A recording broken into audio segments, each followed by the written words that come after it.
ride, we ride.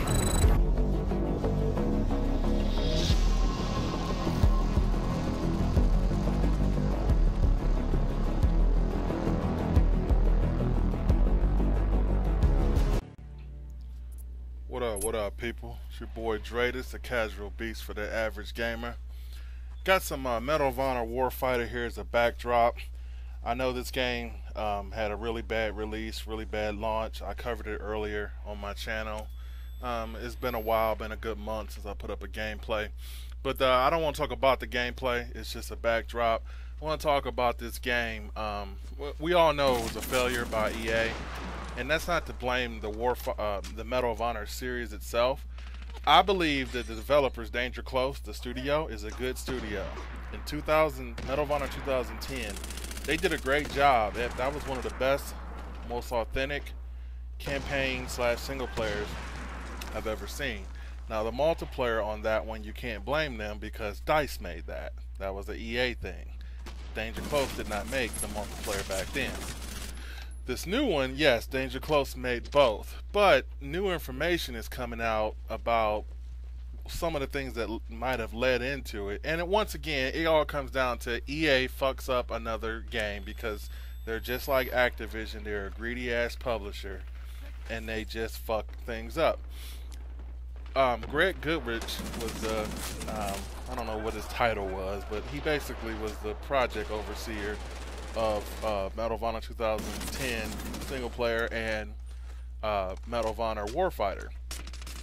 The guy was all about trying to make the game as authentic as possible. Now remember, we're not talking about realism because it's a game. There is no realistic thing to it.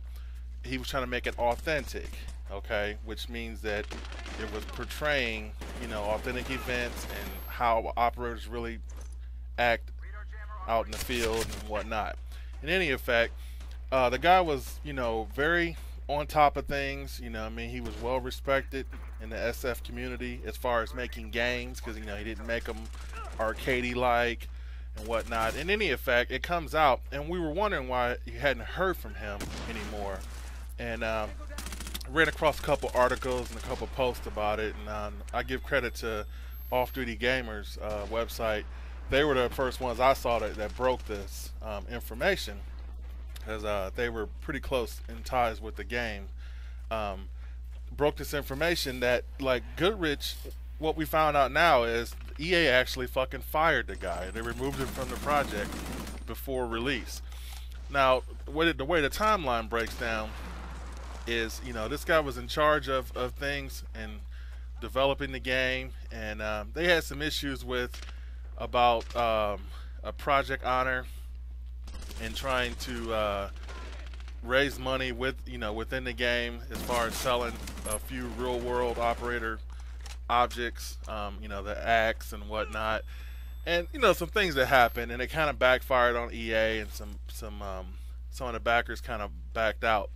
But the biggest thing is right before release, nobody heard from Goodrich anymore, and it comes to find out now, we found out EA removed him, and that was right around the time that they started pushing their Zero Dark 30 thing. EA did advertising for it and started pushing the Bin Laden thing. Now the thing about it is Goodrich had been very careful before not to mention Bin Laden. You know, he stayed away from that area, but it's just telling that, you know, once they removed him, then that's when EA pushed, you know, the Bin Laden thing and the Zero Dark 30 and tie in with the movie and whatnot.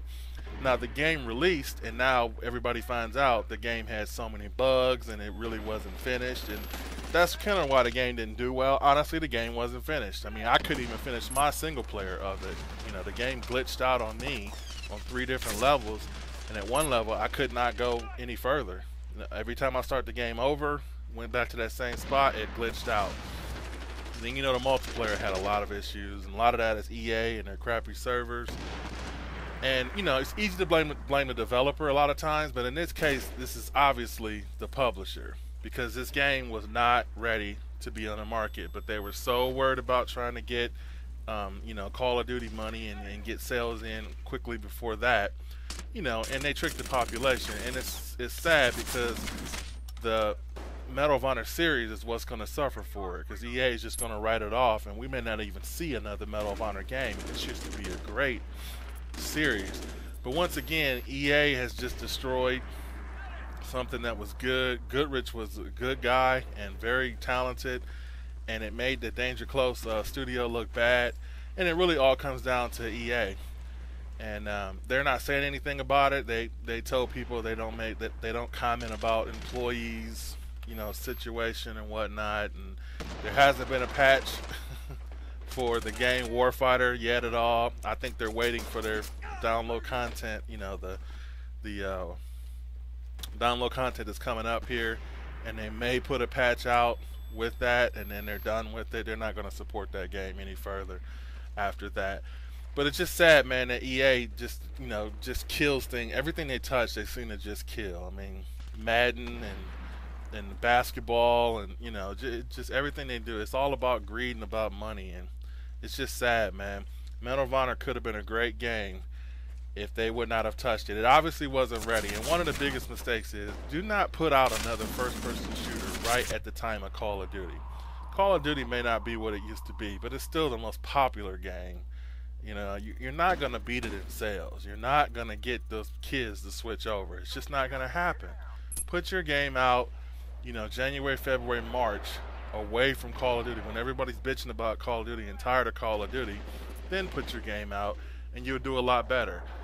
But EA, they figured they wanted to get it in quick, you know, and they thought they were slick. They held back all the copies, you know, for review until the game hit the market. That's because they knew it was unfinished, and they knew it was buggy, and they knew it wasn't going to do well. And we, you know, most people called that when they found that out right before release.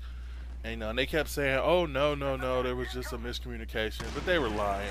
You know, these game companies, they will lie to you in a hot second. It's all about money. It's big business. So, you know, we knew that anyway, but it's just sad that, you know, they just destroyed, you know, this series of this game, and they're probably not even going to put out another one because this one's sold so woefully. But in any effect, man, I just want to touch on that, a couple thoughts on that, man. It's just really sad because I was a big fan of the authenticity in the game. You know, over my military career, it was refreshing to see, at least campaign-wise, the 2010 version, a game that was authentic. You know, they did their homework, they got things right, and then to see them force out Warfighter and screw it over and get rid of the guy who was keeping the game authentic, and then they made changes at the last second and just pushed the game out and just fucked over the community. It's just sad, man. I'm not a big fan of EA, and I don't like Activision either. So, but I do like Danger Close Studios. I think they got some bright people there. It's just unfortunate that they're working under EA, but what can be done about it? In any effect, man, there's my little talk about that today. I'll holler at you. Peace. You must be able to discern shooters from non-combatants.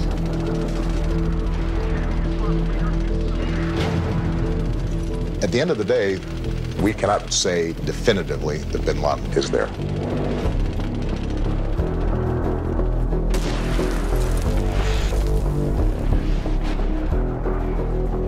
Sending in choppers and actually putting our guys on the ground entails some greater risks than some other options.